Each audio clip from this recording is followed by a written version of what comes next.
All right, let's get started. All right. So while we go through this, uh, questions that you may have, please get them in.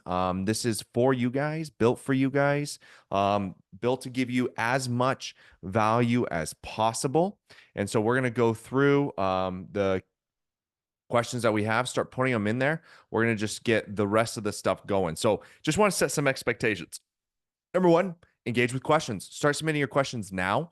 We can upvote the questions, but get your questions in that you want answered. This is a great time to have that one-on-one experience and get any and all questions answered. Our goal is for you guys to basically grow your business, get what you need, get the value you need out of this. Number two, any business requests can go to your client success manager or team at Rotate Digital. So this is not a place to submit your requests, submit changes.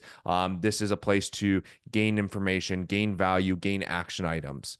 Number three, have an abundance mindset. We got to think big, grow big, and then we got to put the right actions in place. So it's really easy to think big. It's really easy to plan big. But what's really, really difficult is to execute big. And so this is one of those small things that we do to help you guys figure out what are the things that need to be executed in order for you to win.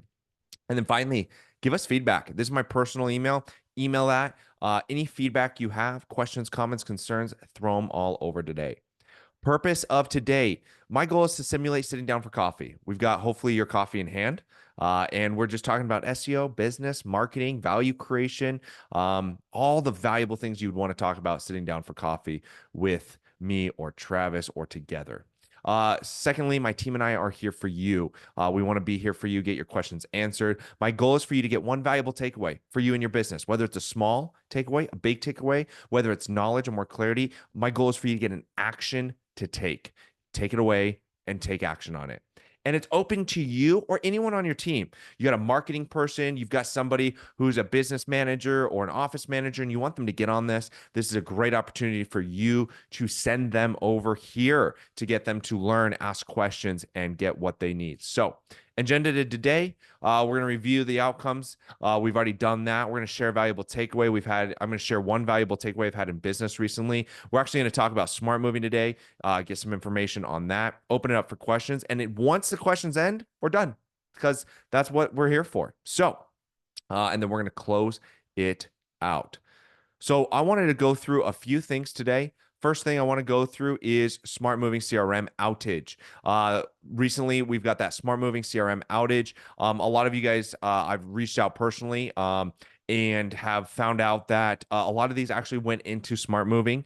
But one of the things I want you to know is in the back end of your website, when you log into the back end of your website, we as Rotate Digital have a backup system in place. If you are not using the integrated kind of out of the box form from Smart Moving, all of your leads get integrated into the back end of your website. So you're going to want to log into the back end of your website, go to the left bar, look for Gravity Forms or Fluent Forms, or just have your CSM reach out to them and we'll get that for you. Click on the submissions for that quote form that brings all these in, and you'll see all the submissions that happened in the last 24 hours. And so that's what we're going to need you to do if you're looking for those. I have seen that a lot of these are going in. So that's really not a big issue on that. But look for those forms that were submitted in the last 24 hours.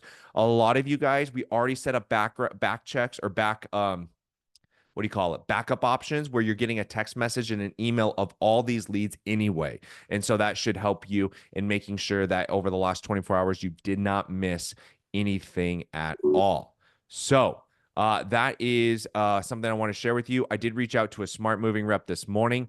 They said one of the things that can be really helpful is go reconnect your Google Calendar with Smart Moving. There's a connection where the moves come in, and you can connect to a Google Calendar with that. Go and reconnect that. They said that is a way to get all the move information onto your calendar if you're still having troubles with that. Hopefully, there's no questions on that, but make sure you get your leads in and make sure you attack them. All right. And then the thing I want to share, let's see here. Thing I wanted to share with you guys as a challenge to those of you guys here that are owners, actually anybody here, a challenge to you that I was challenged over the last couple of weeks is sit down and think through what is the most meaningful, most purposeful work that you did this week that moved the organization forward? I'm going to say it one more time. What is the most meaningful work you did this week that moved the organization forward? And so I wanted to share this with you because sometimes, actually very easily, you can get caught up in just taking action, doing things. And what ends up happening is you do the wrong things. And so a story here is if you've ever had somebody come to you and they go, and you weren't happy or satisfied with the work that they did. And they come to you, they're like, but look at everything I did. I did this, I did this, I did this, I did this, and I did this. And you're going, yeah, but it's not creating the outcome that we want. It's not creating the outcome that you need in the organization. You're basically not stoked with them, but they did all the hard work. And what that means, the whole point of the story is it shows you that you can do work, you can grind, you can take action, and it can actually be very meaningless. It can be not helpful in your business. And so one of the things that I found helpful is at the very beginning of the week to sit down and basically look at your calendar, look at what you know deep down, what you know gut, what you know is planned. Go, man, if this gets done this week, it's going to move the needle forward for my business. Get that onto your calendar, block your time. Because what I had found is over the last month, I looked at what I've done and I go, man, I've done things, but I don't know if it's the most meaningful work to drive the organization forward. And so I really had to sit down and have a heart to heart with myself and go, what is the meaningful work that I need to do this week above all other work, above all other fires that I need to accomplish and get done to drive the business forward? That may be going and reaching out and getting more reviews. That may be setting up the system and the process and the flow that you have your admin go through to get more reviews for your business. It could be that your most meaningful work is just sitting in the office with your team members, working through their job to help them understand the value that they create. It could be that marketing is the most important work right now. It could be because leads are hard right now. The residential moving is down year over year right now, and that's a real reality. And so every lead is so important. And so what it could be is that you actually have to sit down and look at your sales process and go, hey, what in my sales process do I need to work on to get the value out of every single lead that comes into our business? Think through what is going to be the meaningful work that you do this week, next week, and really block that out on your calendar and don't end your week without that, because it is so easy to get distracted with so many other things and all the fires and all the people needing your time that next thing you know, a month goes by, 12%, what is that? 10, 8% of your year goes by and you didn't get any meaningful work done for the organization. So ask yourself that question. All right. Now is our time to submit your questions. If you have questions, we've got the Q&A in here. We've got the chat. Get your questions in if you have questions. Once the questions are done, we'll end it. And so this is our chance to ask questions, get what you need out of this time. So we already have one question in. Can I add on to what you talked about, Travis? Thought it was really good. Add on. So just with some experience in the moving industry, I wanted to bring this down to like the moving industry level. As Travis mentioned, right, we're year over year, we're down in the industry. Real estate's crashed. It's been rough. And one of the things that I know that a lot of moving industry owners are dealing with is when they joined the game 5, 4, 3 years ago, things were going well. There was a lot of momentum in starting a moving business and growing a moving business. But that's during a prosperous period when there's a lot of fruit out there on the table, which means that there's a lot of opportunities for you to just kind of skate past some of those things that should have been built into your business. What we're realizing now is because we're losing all those opportunities and everything is down, we're starting to see those businesses that don't have that foundation layer, that don't have that structure, that don't have those core processes documented and being executed on a every day consistent basis. Those are the businesses that are suffering, and those are the ones that are actually kind of crumbling and falling under this recent housing crisis. And so that's just some of the things that, like, I know, like talking with a bunch of business owners in this industry, it's been tough. But some of the reoccurring themes that we see is, oh yeah, well, I didn't have this, this SOP built out, and I didn't have a team that was executing this, right? I didn't prioritize getting reviews for my business, and I fell behind. And now there's not as many leads out there on the table. And so that's definitely a great example. And it just shows the harder times reveal the bigger cracks in your business. And so you're going to have to go and really spend that time and go find that time on your calendar to go do that meaningful work to fill those cracks. That's great. Yeah. This is the time where the winners will start rising. And if you're starting to give up and lose heart and not think about that kind of stuff and really work through that stuff, this is your time where you have to really have a heart to heart with yourself. Yeah. Thanks. It's your moment. It's your moment. Thanks for sharing. I'm going to grab a sip of coffee and we're going to go to the first question. We're going to go to the first question. And it's one of my favorite questions today. And the reason why is because I'm not the person to talk about it today. So, Travis, this is going to go to you. I'll fill in my stuff that I want to fill in. But the question for you, yeah, you can't leave. You can't jump off video here. The question for you here is, do my hours of operation impact my visibility? Are there optimal business hours? Okay. How do you look at it as a business owner? How do you look at it when it comes to SEO? What are the things that people listening here need to think through? You're muted, sir. We can't get the value out of this if you're going to stay muted though. Right. All right. Sorry about that. No, yeah, it's a great question. There are definitely a couple layers to look at this. I think as a business owner, you need to figure out what hours are you actually willing to service people. So that's kind of phase one. And I think that servicing looks different on a lot of different levels. I think at the base level, you need to be able to take a sales call, right? If somebody calls you during your opening hours, you want to take advantage of the opportunity. That's why you have your hours listed the way they are.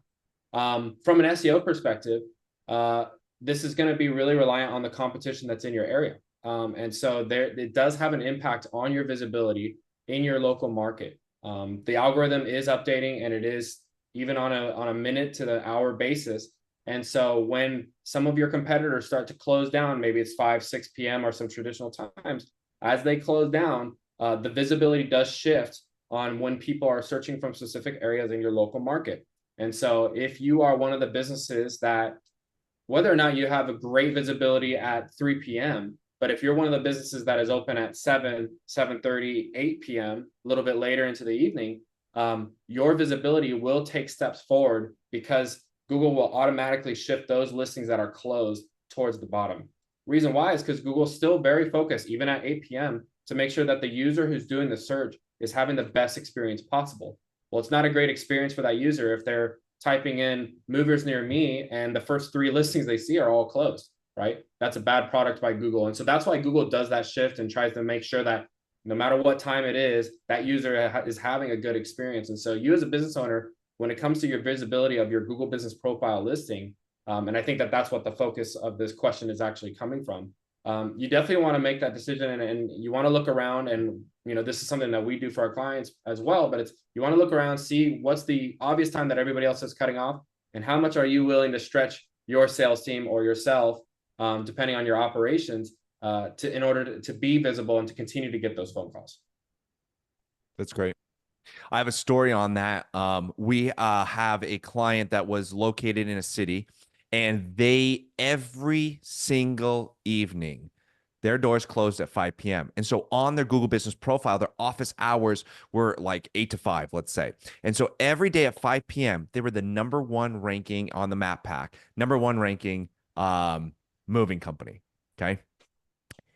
By I'm not joking, by 5:02 p.m., they dropped from #1 to #2, and then at some other time #3 spot. So they were still on the map pack. They were still in the visibility spots they needed to be.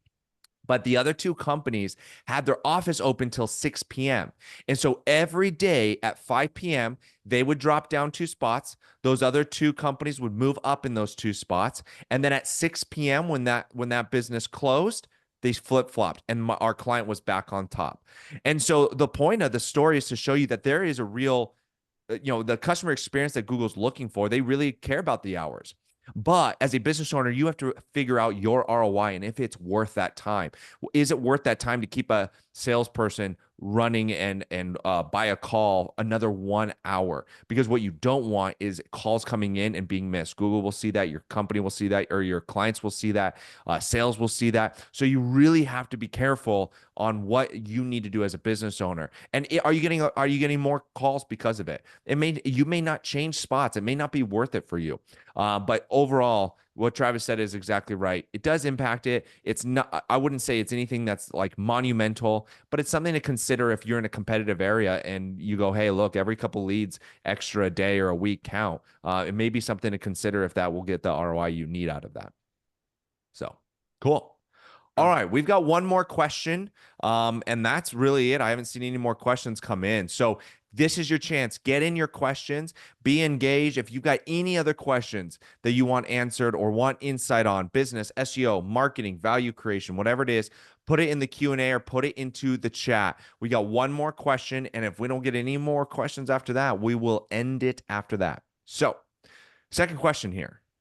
Travis, do you see it? Oh, now I see it. Okay, there it is. All right, second question. Are there any supplemental, what a word, are there any supplemental phone services that I can use to action those after hours calls? Okay, great question. There's a ton of them. There's a ton of them. I would ask you the question, are you going to get the ROI you need? I think it flows right after that conversation. Sure, there's plenty of them. There's call answering services. Tim Krupp's got a call answering service for after hours. What is the amount you're going to pay, and are you going to make that a net profit later on? Is that going to be extra valuable to you? So before you even start thinking like, is there a service to do that? Like, I need to do that. Think through, is this the value I need to create in my business? Is this the most important? Is this the best spend of my money? Is this the best spend of my time, energy, and effort to rework schedules so that I stay open an extra hour or 2 hours or 3 hours, whatever it is? Is that going to make a massive impact? I would really think through that before just making any kind of decision on if there's a phone service. So think through that. Then if you decide, man, this is a big needle moving activity I can do in my business. I look at all the activities I can do, and this is the biggest impact I can make in my business for the time spent to do it and the money spent to do it. If that's the case, then the answer is yes. Plenty of other ones. I have personally not used or worked with MoveBees and their after call services, but Tim Krupp's a great business owner. He knows the moving industry. That is a one that you can use. The other thing you can do is if you're using a VoIP system like Ring Central or Dialpad, you can literally have somebody who just keeps their phone on them and just listens to if a call comes in, and then you get a monitor. Hey, is every single call that's coming in from 5 p.m. to 6 p.m. when I open up my hours, is every single call getting answered? Because that's what you're paying. That's the value you're paying for that to stay open for. So that will, I believe, hopefully answer that question. And while we were going, we got another question in. My guy is saying, I need a new website. That sounds, I don't know why I put a Texas twang to that. It just felt like a Texas twang type question. My guy is saying, I need a new website, but how important is it for SEO? Ooh. I feel like Travis, you should answer that one first, and I'll come in with all my antidotes. So Okay. go for it. Yeah, I mean, there's lots of reasons why you might need a new website, and there's a lot of reasons to take another whack at it. I'll take care of just of how important it is for SEO. Your website is incredibly important for SEO. It's the main face that Google's looking at to judge if your brand is trustworthy and if your brand has authority on what you are speaking about. And so the website is the main place that happens, and the coding that goes into your website is kind of make it or break it as well. And so if your guy is saying that you need a new website, and it's maybe based on things like, well, the coding on the website seems a little bloated, right? Well, what does that have an impact on? Well, if the crawler is spending time on a website, going through content, going through pages, The crawler is not going to spend forever going through that website. And so if you're operating under the approach and the theology that's out there in the SEO world, that the crawler is going to spend a specific amount of time on your website and try to pull the one message from that brand, you want to make sure that it's spot on. It is, if you're a moving owner, right? And your website is a moving business website, it is, I am the best mover in this area on these services. That's what the message needs to be on your brand. Coding plays a big part in that. And so if your website is super bloated, or if your website looks outdated, and if the branding on it and if the color scheme isn't bright, and it doesn't, as funny as it is, if it doesn't look like a great experience when you get onto the website, that also is a part of the algorithm. That's also part of a ranking factor. And so it has a massive impact on your SEO as well. Not to mention pictures, not just pictures and having geotags and all that stuff, but also, are people smiling in the picture? That's actually an element of the algorithm. So like, it goes down to very small details, but also on a very fundamental level, the structure, the coding that goes into your website has a massive role. And so if that is an issue on your website, then and if SEO is something that you're wanting to invest into and have as a channel that's bringing traffic to your business, then yes, the website is definitely something that needs to be considered. Well, that's a good answer. I got a few things to say on it. Number one, if your guy is one of our guys, let me give you a little insight. I don't know if I'm going to be allowed to say this, but I'm going to say it anyway. Right. As a business owner, operationally, websites are really exhausting. They're not profitable for us. They're exhausting. They're a lot of work, a lot of back and forth.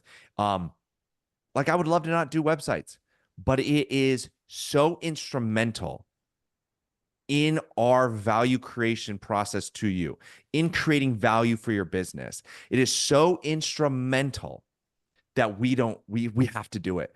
And that is why we do it. We don't cut corners here. We will do the hard things to get the right things done, to get what we need to get you in the top spots of Google.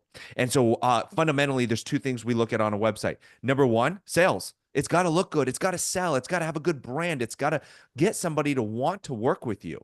And then two, fundamentally, is that coding back end, the SEO side of things. What is it going to do for SEO and the money you're going to make from it? You think about it. It is your first line of offense, defense for your customers, for your business. Like, you should be spending a lot of time on it because it is so valuable to someone's experience with your business. So two major factors are going to be sales and SEO. And so if our team is saying it, it's because we actually mean it. There's a story, a case study here is a client not to be named, but they were a big client and they spent tons of money on a website, fancy company, who knew how to just sell fog. It's a lot of money, big website, big company. But you would know this moving company. We rebuilt their website because we said, hey, it had to be done. And the change, we didn't do anything extra other than changing the way the rebuild was on the back end. Everything else stayed the same. The look stayed the same. They started increasing in rankings to like top spots on Google. And they had been sitting at like 5, 6, 7 spot. They went to the top spot on Google about a month after we launched this website. And we did nothing else other than that on some really hard keywords. And the only difference was that website. So you really have to understand that when we say you got to get a new website, it is not because we just want to build a website. It's because we believe that it is going to be the thing that moves the needle forward in your business when it comes to ranking and SEO. Yeah. Travis, you're smiling here. What did I say wrong here? No, it was great. It's just, it would be different if we were selling websites as add-ons on our SEO package. But that's not what we're doing, right? Yeah. It's included part of the thing because we really, really, really believe in the importance of getting that website, that foundational piece established, built out early on in the process, not waiting on until later, because then you just look back and be like, even if everything goes great, you look back and you're like, oh man, 6 months wasted, right? And so that's why we really try to get that done in the first month, if not month and a half, and get you started on the right foot. I love it. All right. Another question came in. I love it. Keep the questions coming. If there's things that we can add value to you, please bring them in. All right. Last question I have here is, I'm going to read it out loud. Should I add more service area pages to be able to go after those areas? We are still new in the process, and I don't want to miss out on anything. Ooh, good question. Take it away, Travis.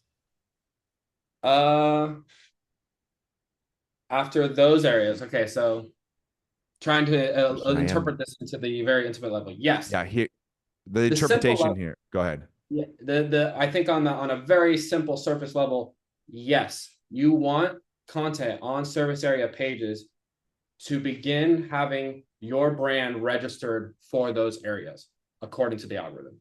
That's as simple as I could put it. You want content that connects your brand with that area as well done and as early as possible in the process. Yeah, you're saying simply done, you get a landing page for a city that you want to target at its fundamental state. Yes, that is helpful to SEO. Yeah. Okay. Yes. So that is definitely something that you want to use if you're wanting to gain organic traffic from a specific city area, you are going to need a targeted page for that specific area.